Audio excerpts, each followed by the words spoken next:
Alright, what's up everybody? This is Lisbeth, aka the Intuitive Goddess. I am here today at the Long Hall in beautiful Berkeley, California. And it's a beautiful day today. It's about 80 degrees.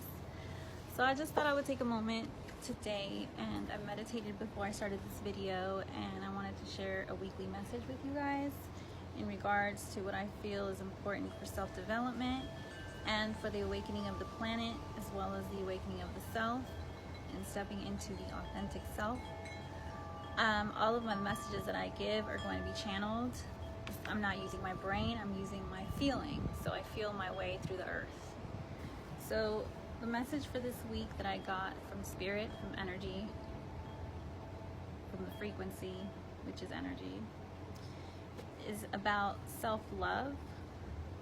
And I know that's kind of cliche, so when we think about self-love, what is it that you think? Oh yeah, I love myself, I love the way that I look, I love the way that I wear my clothes are the ones that define me, or other people are the ones, people say that I'm pretty, so that means that I should love myself, right?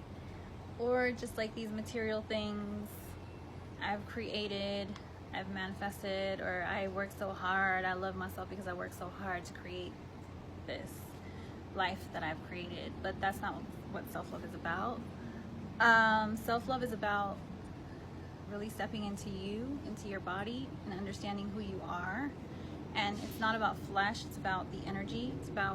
It is about flesh per se, like you should love the way that your exterior is, but it's more about the inside and dealing with those like emotional traumas that we've had in our past as children. So it's definitely a journey. It's not something that you just wake up and have most of the time, unless you had really, really good parents where they supported you and loved you and all that type of stuff. But a lot of the times it's not anything like that for a lot of us.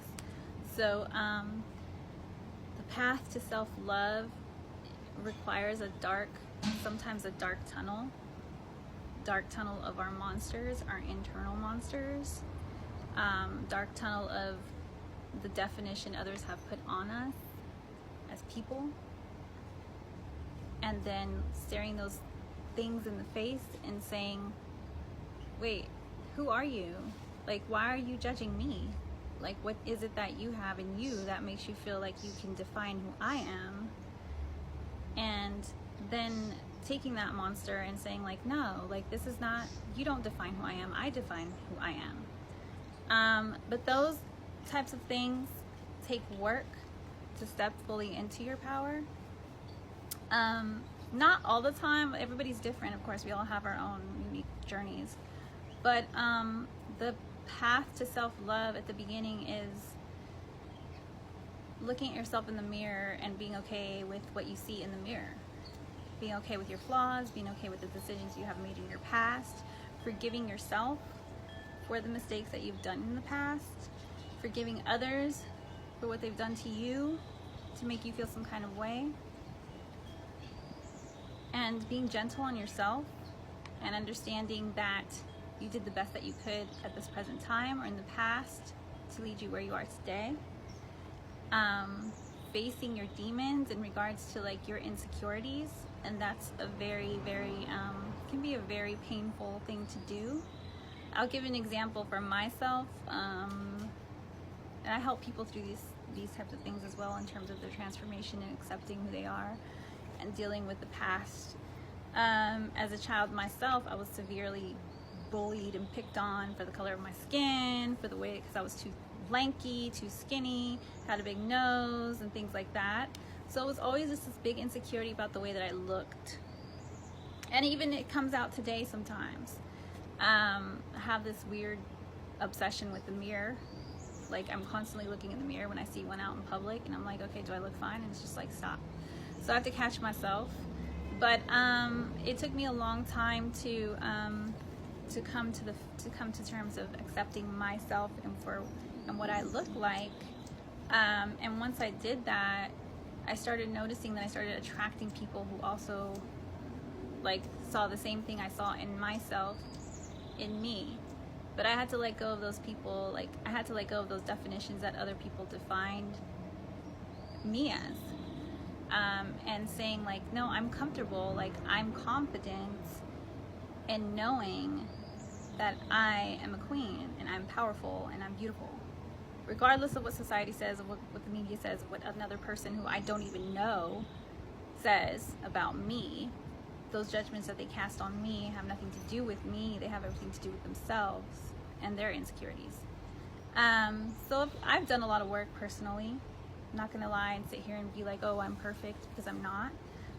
But it takes a powerful person to be able to finally get in front of the mirror and be like, I like my flaws. My flaws are my fingerprint. And if you're overweight or if you feel like sluggish, what are you gonna do about that? Like, are you going to take life by the horns and be like, okay, today's the day that I stop eating like shit. Today's the day that I decide to wake up at 7 in the morning and go to the gym, because I'm doing it because I love myself, because I'm taking care of my health, I'm taking care of my vessel, I'm taking care of this machine that God or the spirit or the energy created for me to jump into. So it's a long journey to self-love, but that is the first step in order to opening your eyes to an awakened state. It's very important to step into that.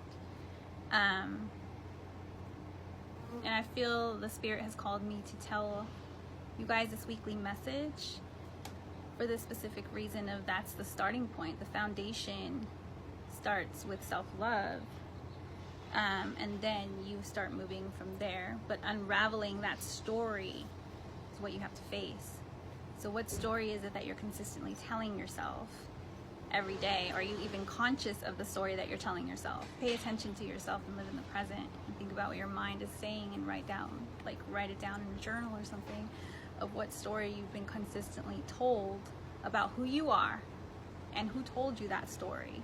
Was it you? Was it your parents? Was it a stranger out in the street? Some fine guy that was hella fine and he just made you feel some kind of way? Or that beautiful woman who denied you in your advances? That's not who you are. So today I challenge you, this week I challenge you to look at yourself in the mirror and accept yourself and start unraveling that story for yourself and create a new one for yourself as part of your healing journey. It's a long journey. It can be very painful, but throughout that pain, it can be, pressure makes diamonds. The pain is always a portal to character, into principle, into the greener valley of yourself, of your awakened state. And everybody's journey is right on time. So just remember this week to be gentle on yourself, but start the work, start the process to really unravel this ball of energy that's been either negative, mostly negative. That's what I'm talking to the people that have pain and need the healing, and start unraveling it.